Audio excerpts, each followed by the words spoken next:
अस्सलाम वालेकुम my beautiful viewers, welcome back to my channel. I hope so आप सब बिल्कुल ठीक ठाक होंगे। मैं भी बिल्कुल ठीक ठाक हूँ। तो आज मैं आपके साथ शेयर कर रही हूँ अपनी स्किन का प्रॉब्लम। एक जो मुझे स्किन की यू में से इट्स अ क्रॉनिक डिजीज़ जो कि हो गई थी मुझे यहाँ यूके में शिफ्ट होने के बाद। बट उसकी जो एक लॉन्ग स्टोरी है, एक आप कह सकते हैं that's horror story of my life. तो आज मैंने जो बैकग्राउंड है वो थोड़ा सा डिफरेंट रखा है ताकि जो मेरी स्टोरी है वो आप आसानी से सुन सकें। आप एंजॉय करेंगे ब्यूटीफुल से जो सीन जो मैं आपके साथ इस वीडियो में शेयर कर रही हूँ। कुछ मेरी वॉक है जो कि मैं और मेरे हस्बैंड पार्क में करने गए थे, कुछ वो सीन है। कुछ रोटियां बच गई थी, कोई के स्लाइसेस बचे हुए थे, तो वो हम डक्स को डाल आते हैं यहाँ पे, उनको खिला आते हैं। तो वहाँ गए हुए थे, कुछ मैंने वो क्लिप्स ऐड किए हैं ताकि आप स्मूथली वीडियो देख सकें। एटलीस्ट आप वीडियो की जो क्लिप्स हैं आप उनको एंजॉय कर सकें और ऑडियो जो है वो आप सुन सकें। तो उससे पहले मैं आपके साथ एक बात शेयर करना चाहूँगी कि जो स्किन का जो कलर है, हमारी स्किन का कलर ज़रूरी नहीं है कि जो वाइट कलर है, जो फेयर कलर है, हम कहें कि जी यही हेल्थी स्किन है। ऐसा कुछ नहीं है कि सिर्फ हम मतलब कि हम ये हमारी सिर्फ थिंकिंग है कि जो फेयर कलर होता है, वाइट कलर होता है, वही हेल्दी स्किन है जी। या जो वीटिश कलर होता है या जो डल कलर होता है कि वो हेल्दी स्किन नहीं है। तो ऐसा कुछ भी नहीं है। हेल्दी स्किन वीटिश भी हो सकती है, डल कलर भी हेल्दी स्किन हो सकती है, और मे बी वाइट कलर हो जो फेयर हो वो हेल्दी स्किन ना हो, ऐसा भी हो सकता है। तो मैं आपके साथ अब स्टार्ट करती हूँ अपना जो मेरा एक स्किन डिजीज़ का जर्नी जो पिछले तकरीबन 2 साल से मेरे साथ चल रहा है अराउंड। तो जब यह स्टार्ट हुआ यू में से कि मैं अभी यूके में शिफ्ट हुई थी, मतलब कि 8 to 10 मंथ्स के बाद मुझे स्टार्ट हुआ। मेरी skin already like combination to dry skin थी। पाकिस्तान में जब मैं थी तो सर्दियों में ड्राई हो जाती थी, और जब मौसम अच्छा होता था समर में तो तब थोड़ी सी लाइक स्किन मेरी बहुत अच्छी हो जाती थी, बिल्कुल भी ड्राई नहीं होती थी। तो जब मैं यहाँ शिफ्ट हुई हूँ, जो लोग यूके में रहते हैं दे नो दैट कि यहाँ का टेम्परेचर और यहाँ के जो क्लाइमेट है वो बिल्कुल ड्राई है। गर्मी में भी इवन जो वेदर है वो ड्राई ही होता है, समर भी ड्राई ही होता है, और विंटर तो होता ही ड्राई है। तो मैं जब यहाँ आई थी तब विंटर था, स्टार्ट था विंटर का, दिसंबर में आई थी मैं। एनीवे तो ये था कि स्टार्ट में मैं बहुत नॉर्मल सा मॉइस्चराइज करती थी, कभी कर लिया कभी नहीं, मतलब कि मैंने इतना ध्यान नहीं दिया। जबकि जब मैं यहाँ शिफ्ट हुई तो मेरी स्किन मज़ीद ड्राई हो गई, जिसकी वजह से मुझे ज़्यादा केयर करनी चाहिए थी, जो कि मैंने नहीं की, जो कि सबसे बड़ी गलती थी मेरी जब मैं यहाँ पे शिफ्ट हुई हूँ। एनीवे जो आपकी किस्मत में लिखा होता है वो तो होके रहना होता है। तो मैं वो बंदी थी जिसने पाकिस्तान की जो गर्मी है, जून जुलाई में मैं जॉब के लिए स्टडीज़ के लिए भी बाहर निकली हूँ जून जुलाई में, तो मुझे कभी एक जो जिसको कहते हैं गर्मी दाना पित्त वो भी नहीं निकली थी कभी भी। और जब मैं यहाँ शिफ्ट हुई हूँ तो मेरे साथ ये स्किन का प्रॉब्लम है, तो मेंटली थोड़ा मेरे लिए बहुत प्रॉब्लम था। स्ट्रेस जो है वो जो प्रॉब्लम है स्किन प्रॉब्लम, उसका जो मेन कॉज है वो स्ट्रेस भी है। बट मुझे जो स्ट्रेस होना स्टार्ट हुआ वो स्टार्ट हुआ जी इस डिज़ीज़ के बाद। कि मेरे साथ हो क्या रहा है कि मेरी स्किन पे तो कभी एक पिंपल का दाग तक नहीं पड़ा, एक दाना भी नहीं निकला कभी। तो ये क्या चल रहा है मेरे साथ। एनीवे जी, तो स्टार्ट में मैंने कुछ इतना ख़ास ध्यान नहीं दिया। आई थॉट कि इट्स जस्ट ड्राई स्किन, तो मैं बस घर में ही लोशन वगैरह लगा लेती थी, तो केयर कर ली हल्की फुल्की। बट वो बिल्कुल भी कंट्रोल नहीं हो रही थी। देन मुझे मेरे हस्बैंड ने फोर्स किया कि तुम एटलीस्ट डॉक्टर पे जाओ, बिकॉज ही नोज़ कि यहाँ पे स्किन डिजीज़ बहुत कॉमन है। तो सबसे पहले मैं आपको कुछ सिम्टम्स बता दूं इसकी। तो सिम्टम्स ये होती हैं कि बेसिकली जो आपकी स्किन है वो हो जाती है फ्लेकी हो जाती है। आई मीन फ्लेक्स होते हैं जैसे बारीक बारीक से, वो बनना शुरू हो जाते हैं आपकी स्किन पे, और टू मच ड्राई स्किन हो जाती है आपकी। आफ्टर दैट क्रस्टी से पैचेस हो जाते हैं आपकी बॉडी पे ना, पैच बन जाते हैं स्किन के जो कि बहुत रेड होते हैं, इतनी बुरी तरह से उन पर खारिश होती है कि मैं आपको बता ही नहीं सकती। और दे ग्रो वेरी इजीली। और ऐसा नहीं है कि अगर आपके हाथ पे आप हाथ पे खारिश करके फेस पे हाथ लगा लें तो फेस पे हो जाएगा, ऐसा नहीं है। बट फिर भी कि मतलब स्वेलिंग हो जाती है आपकी जगह पे, जैसे मेरे हाथों पे थी काफ़ी ज़्यादा, तो मेरे हाथ अक्सर स्वेल ही रहते थे। तो बहुत ज़्यादा रेड हो जाते हैं हाथ। और ऐसा होता क्यों है ये मैं आपको भी बताती हूँ। तो बेसिकली जो हमारे नॉर्मल जो स्किन सेल्स होते हैं वो लाइक बनते रहते हैं, ख़त्म होते रहते हैं। तो जो नॉर्मल है वो ये है कि 3 to 4 वीक्स में जो है, मतलब कि तकरीबन 1 महीना लेते हैं कि जो पुराने सेल्स हैं वो ऑटोमेटिकली, मतलब कि ये हमारा एक सिस्टम है अल्लाह पाक ने जो बनाया हुआ है। तो 3 to 4 वीक्स लेते हैं रिप्लेस होने में, मतलब कि पुराने ख़त्म होने में, न्यू बिल्डअप होने में। बट जब आपको सोराइसिस हो आपकी स्किन पे तो इट टेक्स 3 to 7 डेज के, मतलब बहुत जल्दी जल्दी जो है ना आपकी स्किन ग्रो करना शुरू हो जाती है। यू फील लाइक जहाँ पे पैच बना हो, यू फील लाइक कि एक स्किन है उसके ऊपर दूसरी स्किन है उसके ऊपर तीसरी स्किन है, mean you can feel the layers of skin. आपको काफ़ी ज़्यादा एक ही जगह पे काफ़ी ज़्यादा स्किन दिखने लग जाती है, लेयर्स दिखती हैं। और वो जो लेयर्स होती हैं that are too much dry, इतनी फ्लेकी सी होती हैं आप के नेल से, लाइक कोई भी आप एक तो नेल लगे तो उतरती भी हैं। सेकंड थिंग ये कि लाइक कॉटन स्टफ़ होता है जो थोड़ा बारीक स्टफ़ होता है, जिसके स्कार्फ वगैरह होते हैं, उनमें अगर लगे तो जैसे कोई चीज़ कील में फंसती है, लाइक खुरदरा सा लगता है, तो बिल्कुल उसी तरह हाथों से भी जो कपड़ा है वो फंसता है। तो मेरे लिए काफ़ी मुश्किल था, बहुत से कपड़े मैंने पहनना ही छोड़ दिए थे सिर्फ इसी वजह से कि मेरे हाथों में फंस रहे होते थे वो, मतलब कि स्किन इतनी ख़राब थी कि कपड़े जो हैं धागे फंस जाते थे स्किन के अंदर, तो मतलब बहुत ही ज़्यादा इरिटेट लगता था। तो अब मैं आपको बताती हूँ ऐसा होता क्यों है कि आपकी मतलब जो स्किन है वो इस तरह से ख़राब होती क्यों है। द उसकी जो रूट कॉज है वो क्या है? तो रूट कॉज है जी आपका इम्यूनिटी सिस्टम। इम्यूनिटी सिस्टम जो है ना, जो हमारी क़ुव्वत मुदाफ़अत होती है उसकी बात कर रही हूँ। तो वो जो है वो by mistake healthy skin cells जो होते हैं आपकी बॉडी के, उसको अफेक्ट करने लग जाती है, अटैक करने लग जाती है बाय मिस्टेक। मतलब कि it's nothing, it's just due to your immune system. और उसके अलावा जेनेटिक भी हो सकती है, और मेरी फैमिली में जेनेटिक्स में मतलब कि दूर दूर तक ऐसा कोई इशू नहीं है, किसी को भी स्किन इशू नहीं है। बट ये आपकी इम्यूनिटी है। सेकंड थिंग, यहाँ पे डॉक्टर्स जो मुझे बता रहे थे दैट्स वेदर थिंग। यहाँ का क्लाइमेट ही ऐसा है, ड्राई इतना है कि आपकी स्किन को इंतहाई ड्राई कर देता है। ह्यूमिडिटी बहुत ज़्यादा होती है, all the time humidity, even गर्मियों में भी बहुत ह्यूमिडिटी होती है। तो ये इसकी मेन जो है वो रीजंस हैं। तो मैं जब डॉक्टर पे गई हूँ तो डॉक्टर ने मुझे बताया कि इट्स सोराइसिस, और डॉक्टर ने मुझे ढेर सारी जो हैं ऑइंटमेंट्स जिनमें स्टीरॉयड भी थे वो लिख के दे दी। एनीवे जी, चुप करके मैं घर आ गई और डॉक्टर ने कहा कि इट्स नॉट गोइंग अवे, ये अब सारी ज़िंदगी आपके साथ रहेगा। तो थोड़ा सा मुझे टेंशन हुई, बट मैंने दिल में सोचा, मैंने कहा शायद ऐसे ही कह रहा है डॉक्टर, ऐसा कैसे हो सकता है कि आप एक मेडिसन लगा रहे हो, एक ऑइंटमेंट आप लगा रहे हो तो ठीक हो जाएगा। बट नहीं जी, वो मेरा वहम ही था और बिल्कुल भी ठीक नहीं हो रहा था। एनीवे डॉक्टर ने मुझे जो दिया मैं उसको बिल्कुल उसी तरह लगा रही थी। हाथ धोने के लिए अलग डॉक्टर ने मुझे सोप, शैम्पू, मतलब कि हाई केमिकलाइज जो प्रोडक्ट्स होती हैं आपकी, जिनमें खुशबू बहुत तेज़ होती है। ऑफ कोर्स शैम्पू, साबुन, ये चीज़ें वो हैं जिनमें खुशबू के लिए इंतहाई जो लाइक स्वीयर केमिकल्स डाले जाते हैं। तो ये सारी चीज़ें, जो लोशन होते हैं, क्रीम्स इस तरह की, जिनमें परफ्यूम्स भी इवन, जिनमें स्ट्रॉन्ग स्मेल होती है, डॉक्टर ने मुझे सब कुछ मना कर दिया था। एनीवे जी, मैं ये सारी चीज़ें छोड़ दी, और जो डॉक्टर ने मुझे मेडिसिन दी थी, हाथ धोने के लिए अलग, फेस वॉश के लिए अलग, बाल धोने के लिए अलग, तो जी ये सारी चीज़ें मैं यूज़ कर रही थी।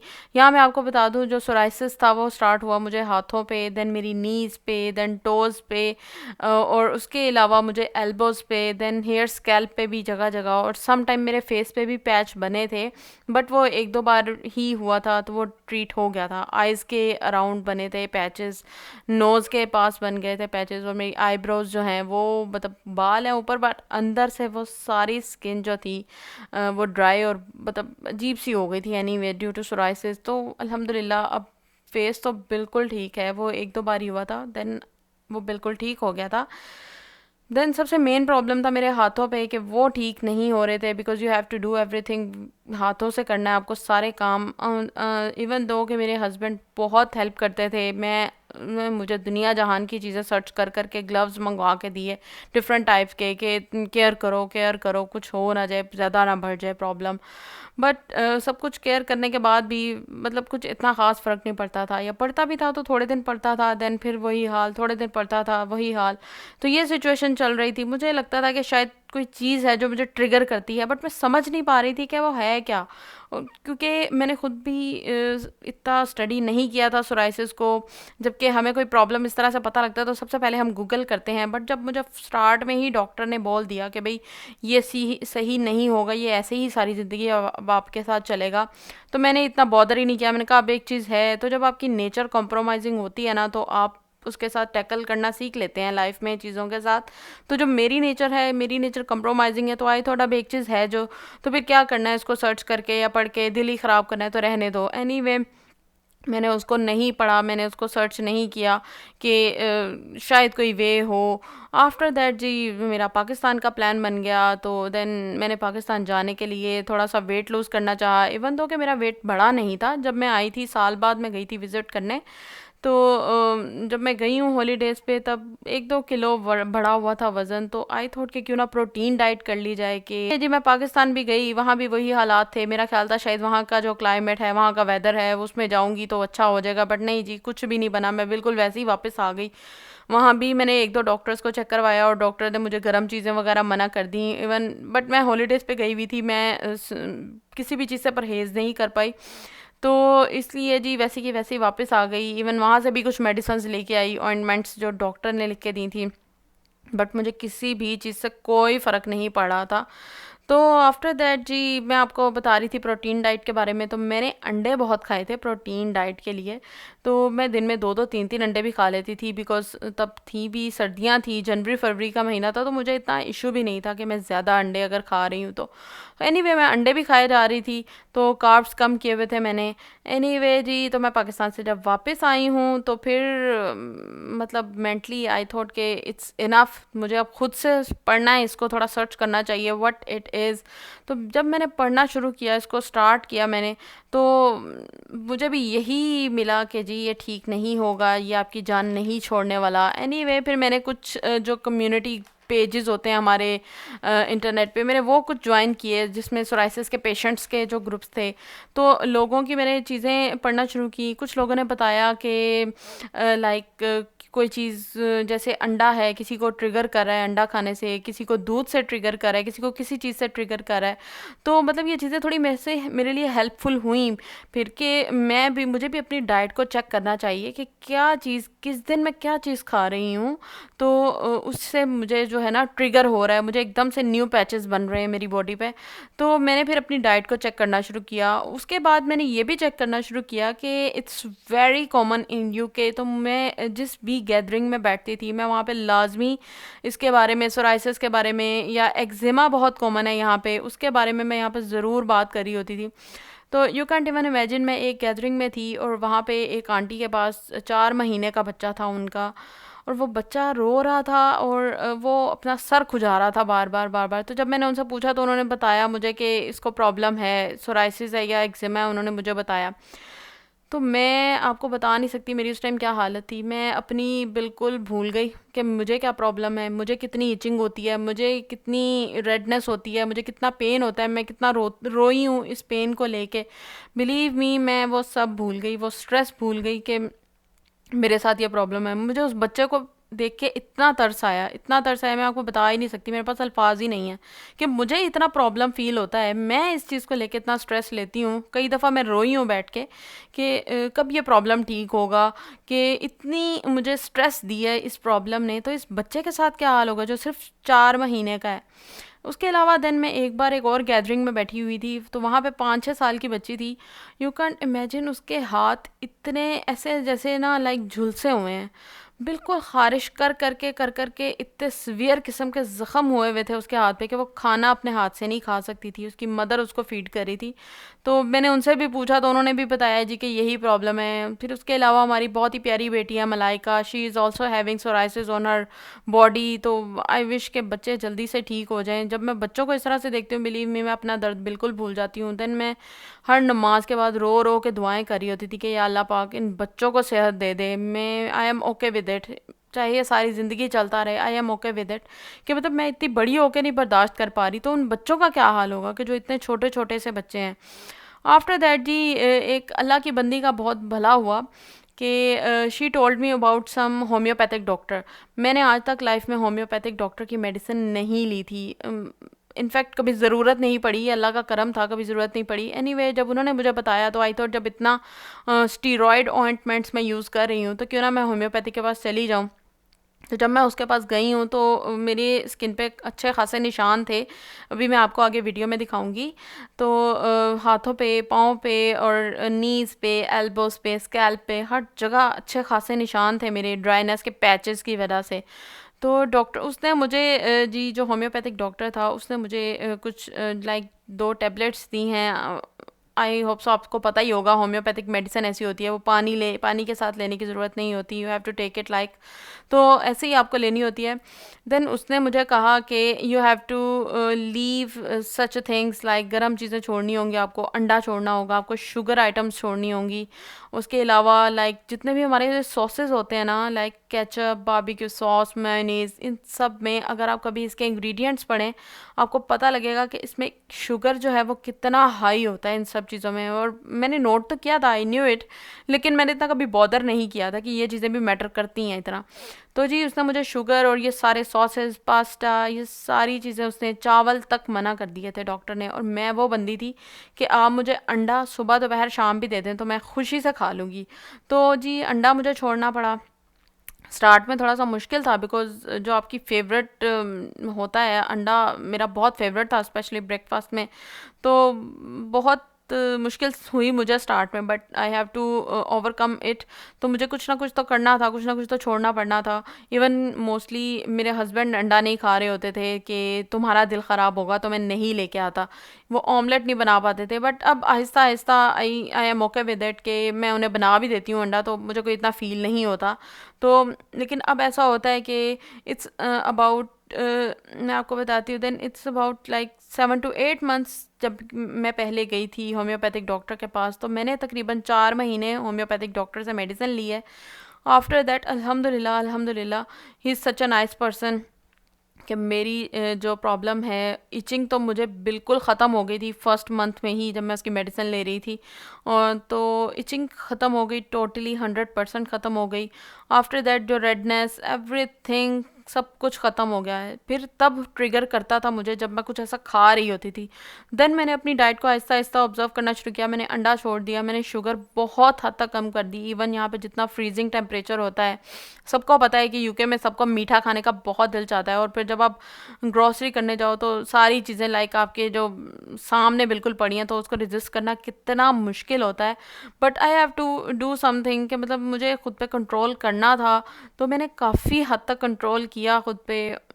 हर चीज़ जो उस डॉक्टर ने मुझे मना की थी मैंने उसको जो है साइड पे कर दिया। मैं नहीं ले रही थी अपनी डाइट में, मैंने अपनी डाइट टोटली एगलेस कर दी हुई है काफ़ी हद तक। मेरा बहुत दिल चाहता है तो some time like in a month और 2 महीने में कभी एक बार मैं अंडा ले लेती हूँ, वो भी लाइक 1-2 नवाले ऑमलेट के या हल्का सा। तो अब मैंने 80 to 90% जो है रिकवर कर लिया हुआ है ड्यू टू माई डाइट। मेरा इस वीडियो को शेयर करने का मकसद ये है because this disease eczema and psoriasis और भी काफ़ी जो स्किन डिजीज़ हैं वो बहुत बहुत कॉमन है यूके में।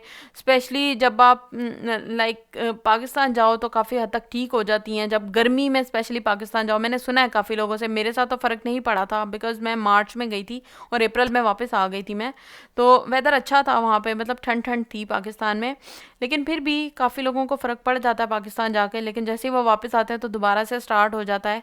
तो मेरा इस वीडियो को शेयर करने का मकसद सिर्फ ये है, आपको आपके साथ अपनी ये स्किन प्रॉब्लम शेयर करने का मकसद सिर्फ ये है कि अगर आप में से किसी के साथ ये प्रॉब्लम है तो प्लीज़ अपनी डाइट को ऑब्ज़र्व करें। आप प्लीज़ अपनी डाइट को ऑब्ज़र्व करें, ख़ुद पे जुल्म ना करें बिकॉज़ ये जो सोराइसिस है, एक्जिमा है, ये चीज़ें आगे जाके आपकी बोन में प्रॉब्लम क्रिएट कर रही हैं। आर्थराइटिस का जो है वो प्रॉब्लम हो रहा है, बहुत जल्दी एज में हो रहा है। मुझे भी some time joints pain feel हो रहा था स्टार्ट में, बट जैसे जैसे मैं इसको रिकवर करती जा रही हूँ आई एम फीलिंग ओके। और बहुत से लोगों को ट्रिगर करता है, लाइक दूध से ट्रिगर कर जाता है, कुछ लोगों को डेयरी आइटम से। अल्लाह का शुक्र है कि मुझे डेयरी आइटम से बिल्कुल भी ट्रिगर नहीं करता। उसके अलावा कुछ लोग लाइक आटा गूंदने से ट्रिगर करता है कुछ लोगों को। आई डोंट नो मुझे करता है या नहीं, समटाइम करता है नहीं, बट मैं ग्लव्स पहन के ही सारे काम कर रही हूँ आजकल। आपने मोस्टली मेरी वीडियोस में देखा होगा कि मैं बहुत बहुत बहुत अवॉइड करती हूँ कि कोई काम कर रही हूँ मैं हाथों ग्लव्स के बगैर। तो मैं कोई भी काम कर ही नहीं सकती ग्लव्स के बगैर, बिकॉज मैं रिस्क नहीं ले सकती फर्दर।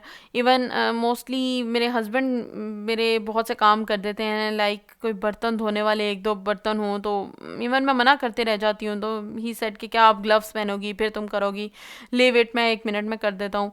तो अल्हम्दुलिल्लाह इसमें जितना भी मैंने रिकवर किया है, इसमें सबसे बड़ा हाथ मेरे हस्बैंड का भी है। He is so much supportive कि उन्होंने मुझे हर तरह से सपोर्ट किया है। अगर मैं कभी लेज़ी भी हो जाती थी मेडिसिन लगाने में, ग्लव्स पहनने में, तो उन्होंने मुझे बहुत पुश किया कि नहीं, you have to do it, you have to be careful for your skin, because further ये चीज़ें जो हैं ये जॉइंट्स में प्रॉब्लम का बायस बन रही हैं। तो अभी अगर इसी एज में हम जॉइंट्स लेके बैठ जाएंगे, और जो छोटे छोटे बच्चों को प्रॉब्लम है उनके साथ अगर इतनी छोटी एज में ही बोन्स का प्रॉब्लम हो जाएगा, तो क्या करेंगे वो आगे लाइफ में? मतलब कि फिर जो लाइफ के आपके गोल्स हैं वो तो कहीं दूर ही निकल गए ना, जब आपकी हेल्थ ही अच्छी नहीं है।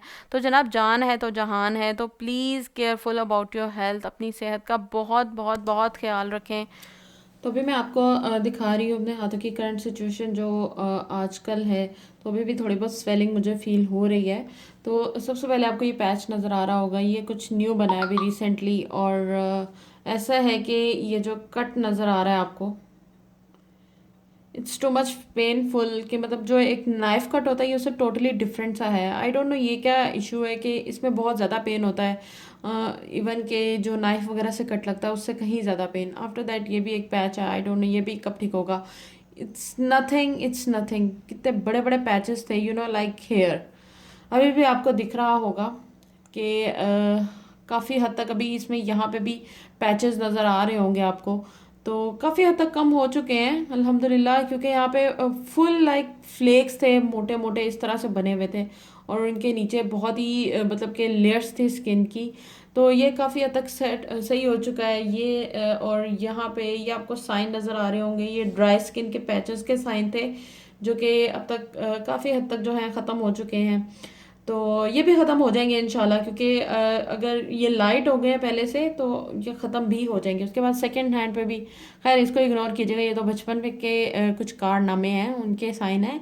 तो जी, ये आपको पैच नज़र आ रहा होगा, ये और ये दोनों भी इसी वजह से बने थे, ड्राई स्किन की वजह से ही बने थे। तो ये भी काफ़ी हद तक जो हैं ठीक हो चुके हैं। मेरे मतलब कि I don't know what happened to my skin, कि मुझे रिंग्स, ज्वेलरी, बैंगल्स, मतलब इतना शौक था इन सब चीज़ों का, सब ख़त्म हो गया। मतलब मेरा दिल ही नहीं चाहता रिंग्स पहनने को, बैंगल्स पहनने को। तो मतलब मेरा जो ज्वेलरी बॉक्स है सब कुछ एक साइड पे ही पड़ा रह गया, मतलब कि अब मेरा दिल ही नहीं चाहता।